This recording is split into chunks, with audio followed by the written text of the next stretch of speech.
If you can do this, think about this. If I'm in this position, now if I get into my golf posture, one of my goals of this channel is to answer your questions, and I've had a lot of questions lately regarding the flying elbow in the backswing and also a club crossing the line. How do we fix that? Can we fix that? Let's answer those questions. Let's head to lesson T. I first want to say thank you guys so much for all of the comments.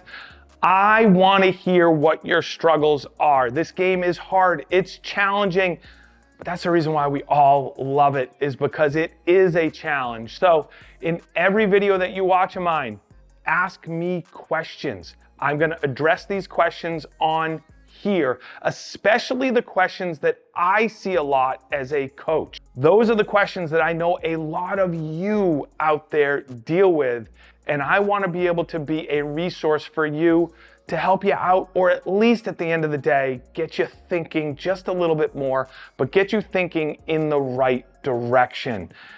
So please comment below. Let me know what your struggles are. Let me know what videos you want to see from me, because I want to help you out. My name is TJ Valentine. I'm a 25-year PGA teaching professional. I've given well over 30,000 lessons in person and remotely over the years. And I want to be your virtual coach. So make sure you subscribe if you like this kind of stuff. Hit the like button, do all that good stuff. So let's answer today's question. And a lot of people ask this question in different ways, but it all boils down to one thing. It is that visual look at the top of the golf swing of that trail shoulder or trail elbow working up, which puts the club across the line. Now, I'm going to talk about this in a few minutes, so make sure you keep watching. But there's a lot of players that physically just can't do this, and they are trying like crazy to get that arm in that perfect position. Now, is this even a perfect position? Well, for you, it might be. For the next person, it might not be. It is all about matchups. It's all about how our body moves and how our body works. If our body can't do certain things in the moment, then it's not a proper matchup. It's not going to optimize you and how well you can play. So let's first talk about the flying elbow and what it produces. So when you have a trail arm, me as a righty, it's my right arm. If you're a lefty, it's your left arm. But I'll talk about it as a trail arm. So me as the righty is a trail arm. As I take that club back, if that trail arm works up this way, the trail elbow is going to look like it's still pointing this way. That trail arm could still be parallel to the ground. What that does to the wrist angles is it will position the wrist angles in a way that will point the club across the line. There have been some phenomenal elite players throughout history that looked like that at the top. One, Mr. Jack Nicklaus. He was pretty good. He was pretty good. Is he the all-time great? Comment below. Let's start that. So Jack, at the top of his swing, had an elbow that was more visually flying. The club was a little more across the line. Now, what Jack could do though with that I know a lot of you out there can't physically do, and I'll explain again why in a second here, Jack could physically get back into this position, shallow the club out, and get the club in a more optimized space, being able to optimize physics, biomechanics, the kinematic sequence, and all of that fun stuff above. A lot of you watching can't do that. Now, if you can, getting into this position, coming across the line, and then getting back into this position could be an element of speed for you. You can add a little bit, for lack of better terms, kind of whip-like effect, which can generate a little bit more speed in your transition and ultimately through the rest of your golf swing. So it can be a benefit. Now let's talk about the hows. How do we do this? And can you physically do this? So the first thing we have to understand is internal and external rotation of the shoulder. In our case, the trail shoulder me as a righty, the right shoulder. So a very simple test is, I want you to take your arm, put it parallel with the ground. And I want you to keep your trail bicep steady, rotate that arm, and see how far you can go. I pretty much reach my max at about 90 degrees at this point. I am pretty much perpendicular to the ground. I know some players that I work with, they can go a little more. That puts a lot of force on my shoulder. I'm not gonna do that. Ultimately, that is going to hurt me. But a high majority of players that I work with, and I do this test a lot with players, can't get past here. So what I want you to do right now at home, take your trail arm, put it up, parallel with the ground, see how far you can rotate that arm up and get into what we call external rotation of the shoulder. Let's see how much external rotation you have. If you can do this, think about this. If I'm in this position, now if I get into my golf posture, look where my elbow is. My elbow is pointing more down. Now, if I can only get here, 45 degrees, I'm in my golf posture, look at where my elbow is. And if I put the club in my hand, look at where the club is pointed. It's pointing across the line at that point.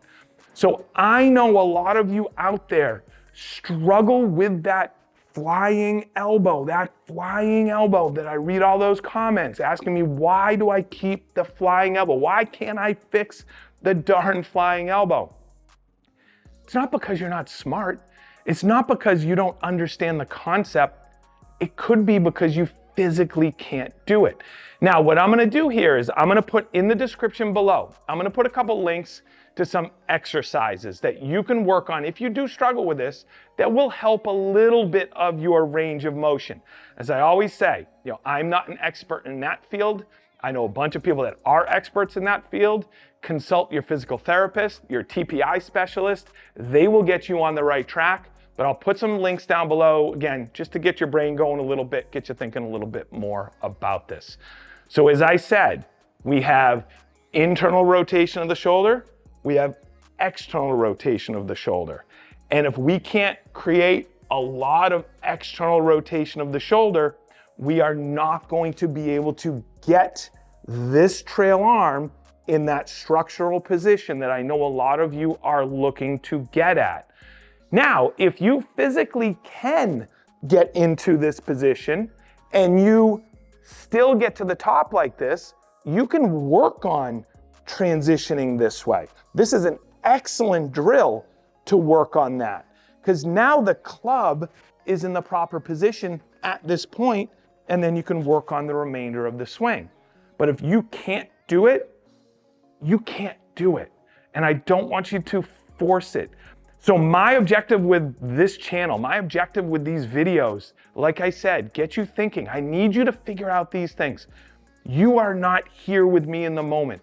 I can't test these things, but I want you to be able to learn these things on your own, address these issues, and then work going forward. And I'm gonna throw a shameless plug in there. If you wanna work with me remotely, these are the things that I can guide you with one-on-one. You don't have to be here in person, but I can guide you one-on-one. I can help you out. I can help you play the best golf of your life. I can get you to understand your golf swing, and that's the biggest thing. Me being a coach is to get the player to understand their swing, get the player to understand their limitations, get them to focus on certain things they need to focus on in the moment, get better at that stuff, improve that stuff, then build upon that. The golf swing is not going to be built in one day, but if we can address the first thing that we need to address and then build upon it, you're going to become a better player. So if you are interested in that at all, you can reach out to me, tj@tjvalentinegolf.com. I also have some info down in the description below. Now, there is a second reason you may be dealing with a flying elbow that's actually not related to internal and external rotation directly. I first want to make sure you go through that exercise just to test. Now, if you pass the test and you still get stuck with that elbow up in the air, I want you to check your grip, because your grip can influence this to some degree.